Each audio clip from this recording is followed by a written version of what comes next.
नमस्कार, स्वागत है आपका आराधना न्यूज में और मैं हूं आपके साथ सौरभ दुबे। पूर्णिया विश्वविद्यालय के कुलपति का हुआ कटिहार केबिजा महाविद्यालय में आगमन। प्राचार्य कक्ष में सभी कर्मियों के साथ कॉलेज की समस्याओं पर उन्होंने की चर्चा। मैंने बताया ना किसमें कितना सीट खाली ये तीसरी बार, चौथी बार, पांचवी बार एडमिशन बताइए। सर हमने पास है कॉलेज चलिएगा ना सर, ये कॉलेज में नहीं, अब यही सुन लो, हर जगह थोड़े हम वहाँ स्टूडेंट लोग नहीं स्टूडेंट नहीं, वहाँ नहीं, यही तो पूछना है। और बताओ, वही तो कैटेगरी सब हो गया, एडमिशन हो गया। नहीं हम लोग को ना काम रहे हैं, चलो एक मिनट, हम लोग को तो दवा है सर, मेरिट के आधार पर कहीं ना कहीं धांधली तो हुई है। कोई धांधली पूर्णिया का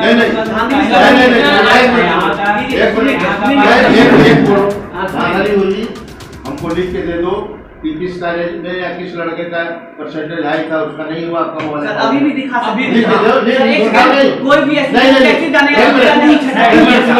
एक बोल लिख करके हमें दो, अगर ऐसा हुआ होगा तो मैं कैंसिल कर दूंगा और जिसका ज्यादा होगा मैं दे देंगे सर, एकदम लिख करके दो सर। ना कैटेगरी ना परसेंटेज, इसका मतलब कैटेगरी क्या नहीं, मैं जो कह रहा हूं उसकी बात मैं कह रहा हूं कि अगर धांधली हुई है और किसी के गलत का हो गया है और हाई परसेंटेज का नहीं हुआ है तो स्पेसिफिकली लिख करके दो, अगर कोई कैंसिल होगा मैं करूंगा, उसका कैंसिल कर दूंगा। ये खाली जवानी कहने से नहीं होगा। वहीं एनएसयूआई अध्यक्ष अमित पासवान ने भी कॉलेज की हर समस्याओं से कुलपति को कराया अवगत। स्टाफ की सर बहुत सारी समस्या है, स्टाफ की समस्या राज्य सरकार कर रही है, प्रक्रिया भर्ती चालू है, वहाँ से होने सर। तो हम लोग ये भी चाहते हैं आर्ट्स का सर जो सीट जो बहुत ज्यादा कम है सर, क्यों हर साल सर स्टूडेंट का क्वांटिटी तो बढ़ता ही जा रहा है, सीट सर सीमित मात्रा में ही है। सीट जो है जानते हो, पूर्णिया विश्वविद्यालय में 46,400 सीट जी, समझ गए जी। पहले 50% में 8 नए एडमिशन होता था और 50% में 25% कॉमर्स और 25% साइंस जी। मैंने देखा कि आर्ट्स में एडमिशन लेने वालों की संख्या ज़्यादा है और साइंस कॉमर्स कम है, तो गवर्नमेंट को चिट्ठी लिखा कि ऐसी ऐसी समस्या है। इस वर्ष आर्ट्स में मैंने 60 कर दिया और साइंस में दूसरे में साइंस कॉमर्स में 40% किया, तो आर्ट्स में सीट मैंने 10% बढ़ा दिया। समझ गए ना?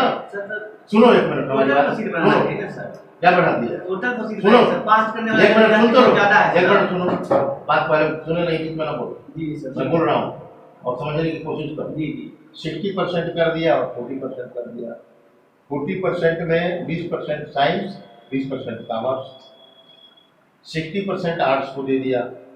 अब 46,440 में 60% कितना हुआ? 28,000 के लगभग हुआ। और 40% 46,400 में कितना हुआ? लगभग 18,000 हुआ कॉमर्स का और 9,000 हो गया साइंस का। 9,000 में साइंस में 4,500 के लगभग जगह भरी। अमित पासवान ने प्रत्येक बिंदुओं पर प्रकाश डालते हुए कुलपति को हर समस्याओं के सवालों पे मांगा जवाब। कुलपति ने भी प्रत्येक सवालों का जवाब देते हुए यह आश्वासन जताया कि जर्जर हालत में केबिजा महाविद्यालय के हर समस्याओं का जल्द होगा समाधान। कुलपति ने कॉलेज प्राचार्य को कॉलेज की स्थिति को अविलंब दुरुस्त करने के आदेश दिए। वहीं आराधना न्यूज से भी कुलपति ने की खास बातचीत। देखिए एक रिपोर्ट। कटिहार केबिजा महाविद्यालय में आज पूर्णिया के कुलपति महोदय आए हैं। सबसे पहले उनका बहुत बहुत स्वागत करते हैं हम कटिहार में। और सर, सबसे पहले नमस्कार सर। नमस्कार। और सर, कॉलेज की समस्याओं के बारे में कई बार हमने न्यूज़ भी बनाया है और इस मामले में थोड़ा आपको भी आपसे भी राय जानना चाहते हैं सर कि आप क्या आदेश जारी कर रहे हैं। ये बहुत छोटी छोटी समस्याएं कॉलेज में आप लोगों की ये समाचार पत्रों के माध्यम से ही जो हमें जानकारी मिलती रहती है, इसीलिए मैं खुद महाविद्यालय आया और देखा कि यहाँ क्या क्या कमियाँ हैं। मैं प्राचार्य को निर्देश दिया हूँ कि ये कमियाँ हैं, इनको तत्काल सुधारिए, कक्षाएं नियमित हों, शिक्षक आए बायोमेट्रिक का उपयोग करिए। कोरोना ख़त्म हो गया है। सुबह आए तो थंब का निशान लगाएं और जब जाएं तब लगाएं। और छात्रों की कोई भी समस्या जो है, यहाँ वाटर कूलर लगवाइए, पानी की व्यवस्था। हमको शिकायत मिली जनरेटर ख़राब है बरसों से, मैं प्राचार्य को कहा कि इसको भी सुधरवाइए। जहाँ जहाँ महाविद्यालय में ये मेंटेनेंस नहीं है, मेंटेनेंस के लिए आप इसका प्रपोजल बना करके भेजिए, सरकार के पास मैं भेजूँगा। मैं इसीलिए व्यक्तिगत तौर पर मैं आया कि देखूं कि यहाँ क्या क्या समस्याएं हैं, क्योंकि मीडिया के माध्यम से, छात्रों के माध्यम से हमको पता चलता है कि यहाँ ये प्रॉब्लम है। सर आपको अवगत कराऊं, एक बहुत छोटी सी समस्या है हाँ। जिस पर कोई भी शिक्षक यहाँ काम कर सकते थे, वो है सर शुद्ध पेयजल की आपूर्ति जो महाविद्यालय में छात्रों के लिए होनी चाहिए। शुद्ध पेयजल के जल के लिए अभी मैंने प्राचार्य को निर्देश दे दिया हूँ कि वाटर कूलर लगाइए, आरओ लगाइए, क्योंकि शुद्ध जल मिले। और साफ सफाई का ध्यान दीजिए कि स्वच्छता ही सारी बीमारियों का जड़ है। अस्वच्छता, तो स्वच्छ रहेंगे तो कोई बीमारी नहीं होगी। और सर देश लेवल पर कोरोना में स्वच्छ भारत अभियान प्रधानमंत्री ने चलाया था ना।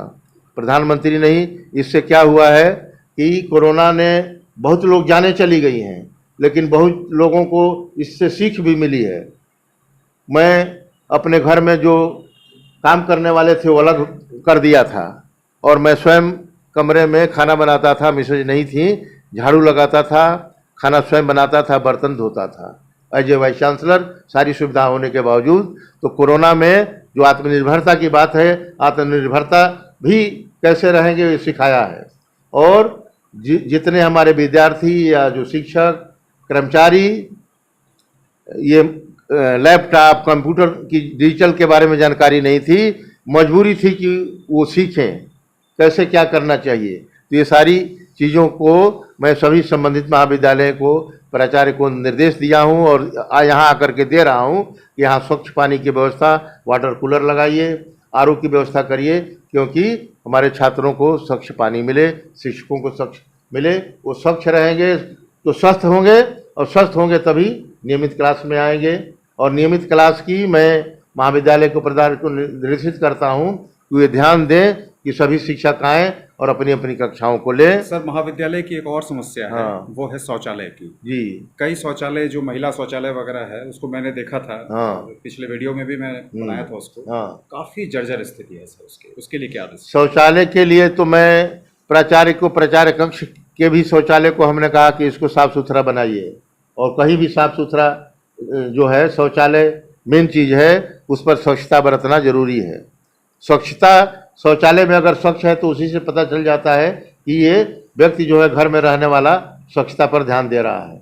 इसलिए शौचालय सबसे ज़्यादा स्वच्छ रहना चाहिए, साफ सफाई होनी चाहिए। मैंने निर्देश दिया है प्राचार्य को। सर 2-3 महीना और बचा हुआ है बारिश का मौसम आने में। हाँ, और बारिश के मौसम में आप चूंकि आए नहीं हैं, आप ऐसे आए हैं सूखे के समय। हाँ, पूरे कॉलेज में सर कम से कम ठेवना से नीचे तक पानी रहता है। अब एक्चुअली ये तो वाटर लॉगिंग की समस्या है, इसका सतह नीचे बना हुआ है महाविद्यालय का। दीवार वगैरह भी टूट चुका है, वो सब भी ठीक हो जाए।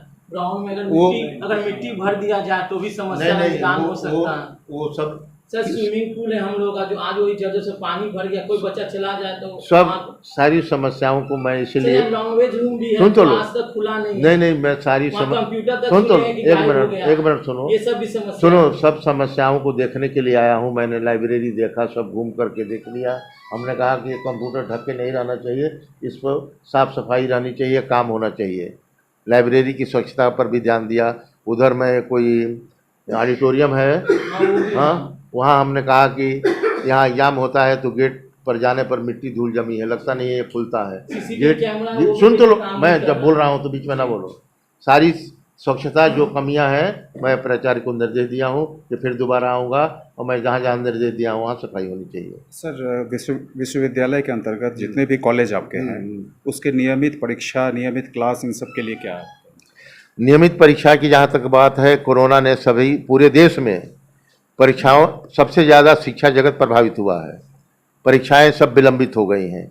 पूर्णिया विश्वविद्यालय अभी इस प्रकार का प्रयास कर रहा है कि 22 की भी परीक्षाएं हम नियमित सत्र में चालू कर दें। 22 का एग्जाम भी हम एडमिशन लेकर के नियमित सत्र कर दें। पूर्णिया विश्वविद्यालय प्रदेश में ऐसा विश्वविद्यालय था कोरोना के पहले कि सबसे पहले रिजल्ट निकालने वाला था महामहिम।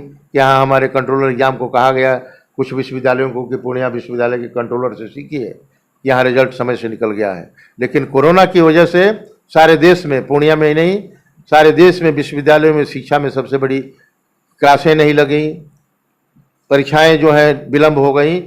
वो यूजीसी के निर्देशानुसार सभी परीक्षाओं को नियमित करने का प्रयास किया जा रहा है और होंगी। धन्यवाद सर। बताइएगा, पूर्णिया विश्वविद्यालय के कुलपति आज कटिहार केविजा कॉलेज आए हुए थे, उनका आगमन हुआ था, तो इस संदर्भ में आपसे उनकी क्या बातचीत हुई और कॉलेज के किन किन विषयों पर चर्चा हुई? पूर्णिया विश्वविद्यालय के कुलपति हैं राजनाथ यादव सर। आज उनका औपचारिक निरीक्षण था केवी झा कॉलेज में, जिसकी जानकारी हम लोगों के पढ़ने के बाद हम लोगों ने आज उनसे मिला और केवी झा के साथ साथ क्या जितने विश्वविद्यालय कटिहार में हैं सारे के समस्याओं को लेकर उनसे हम लोग बातचीत किए। और हम लोगों ने आज से 6 महीना पहले भी जब वो डीएस कॉलेज आए हुए थे उस समय भी हम लोगों ने उनको ये सारी समस्याओं की जानकारी दे दी गई थी, लेकिन फिर भी इन 6 महीने के अंदर कि हम लोग किसी प्रकार समस्याओं का निदान नहीं किया गया। उन लोगों को दोबारा हम लोगों ने कहा कि आप जो भी शुद्ध पेयजल की व्यवस्था तीनों महाविद्यालयों में कर दिया जाए, कम से कम पीने के लिए कूलर का पानी, ठंडा पानी होना चाहिए क्योंकि गर्मी बहुत ज़्यादा पड़ती है यहाँ पे, और छात्राओं को बैठने के लिए प्रॉपर सीट का व्यवस्था की जाए, शौचालय की टॉयलेट रूम अच्छी होनी चाहिए, क्लीन होना चाहिए, हाइजीन मेंटेन हुआ जाना चाहिए। फिर जितने प्रोफेसर है जो कि टाइमली नहीं आते हैं कॉलेज, जितने भी स्टाफ है जो टाइमली नहीं आते हैं, सिर्फ हाजिरी बनाते हैं और चले जाते हैं, उन लोगों के ऊपर जल्द से जल्द कार्रवाई की जाए। जितने भी हम लोग लैब है डिपार्टमेंट है वहाँ पे इंस्ट्रूमेंट की कमी है, उन लोगों जितनी उन सारी समस्याओं का निदान किया जाए। लाइब्रेरी रूम को आधुनिक किया जाए क्योंकि आज भी आदम जमाने की किताब उसी तरह से पढ़े हुए हैं और आधा में ज़्यादा दीमक खाए हुए हैं, जिसका मतलब यूज़ स्टूडेंट नहीं कर पा रहे हैं। उन सब को रिप्लेस करके न्यू एडिशन का नए किताब लगाया जाए। और हमने सबसे ज़्यादा जोर इस बात दिया है वो है एडमिशन को लेकर। आज भी कई फर्स्ट डिवीज़न के छात्र छात्राएं बच्चे आज भी घूम रहे हैं, उन लोगों का एडमिशन नहीं हो रहा है। सीट की बढ़ोतरी के लिए हम लोग मांग किए हैं कि जितने भी सीट जो बच रहे हैं उन सीट की और बढ़ाया जाए ताकि आर्ट्स, क्योंकि हम लोग जिस सीमांचल में ज़्यादातर बच्चे आर्ट्स पढ़ना प्रेफर करते हैं फाइनेंशियल कंडीशन को भी लेकर। तो हम लोगों ने कहा जितने भी छात्र हैं उन लोग आर्ट्स के लिए सीट बढ़ाया जाए ताकि उन लोगों का एडमिशन हो जाए। और जिन जिन बच्चों का इस बार एडमिशन नहीं हो पाया पहले उन लोगों को प्रायोरिटी दिया जाए। इन सारे समस्याओं को लेकर आज उनसे हम लोगों ने बातचीत किया और उन्होंने हम लोगों को आश्वासन दिया है कि इसके और प्रिंसिपल को भी आदेश दिया है कि जल्द से जल्द इसके ऊपर कार्रवाई की जाए और जितनी भी समस्या उनका निदान किया जाए। ये लगा के 2 बार हम लोग मेमोरेंडम दे चुके हैं और तीसरी बार अब हम लोग सोचे कि पूर्ण रूप से कटिहार के सारे महाविद्यालयों को हम लोग बंद कर देंगे जब तक ये सारे समस्याओं का निदान नहीं किया जाएगा, क्योंकि आपके भी चैनल के द्वारा 2-3 बार ये सारे समस्याओं का आपने कवरेज किया था और फिर भी अभी तक, जबकि ये न्यूज़ बहुत ज़्यादा वायरल होने के बाद सारे पदाधिकारियों को देखने के बाद भी अभी तक इन सारे को समस्याओं का निदान नहीं दिया गया है। तो इन्हीं सब से लेकर उनसे बातचीत किए हम लोग, देखते हैं अब आगे क्या होता है। अच्छा, कॉलेज के नियमित परीक्षाओं को लेकर, इसको लेकर के भी बातचीत हुई? जी हाँ, इनके बारे में हम लोग बातचीत किए हैं तो उन्होंने कहा क्योंकि 2 साल कोरोना का टाइम था इसी कारण से थोड़ा सा सेशन डिले हो रहा है। तो हम लोगों ने उनसे बातचीत किया कि कोरोना का 6-8 महीना हो गया, सब चीज़ सुचारू रूप से चल रहा है तो कम से कम अंतराल करना सारे परीक्षाएँ ले ली जाएँ। उन्होंने मुझे आश्वासन दिया कि जितने भी सेशन लेट चल रहे हैं वो जल्द से जल्द पूर्ण रूप से सही कर दिए जाएंगे। अपना परिचय दीजिए। जी, मेरा नाम अमित पासवान, NSY जिला अध्यक्ष कटिहार।